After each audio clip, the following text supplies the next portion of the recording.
As you've been hearing, there are multiple chances for severe weather this week, so you may want to reevaluate your shelter plans. Nicolette Zangara is live to explain when public shelters should be used.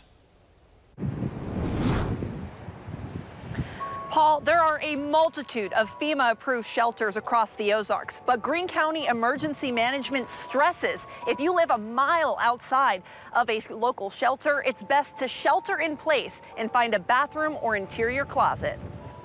If you're too far away, the storm may get there before you do. Obviously, we don't want people out driving around, walking around when there is a storm coming through.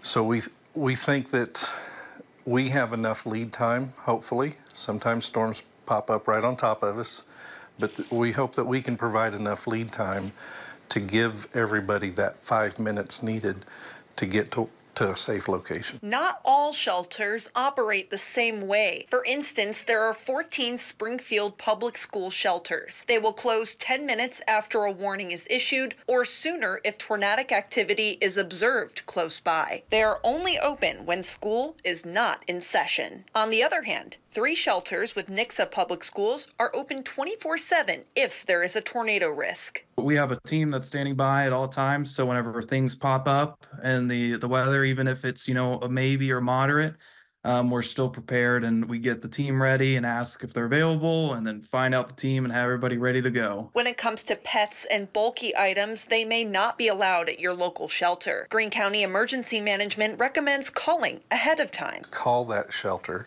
location and see what their rules and their policies are. Can you bring a pet? How soon will it be open if a storm does come through? And just all the details surrounding that particular shelter.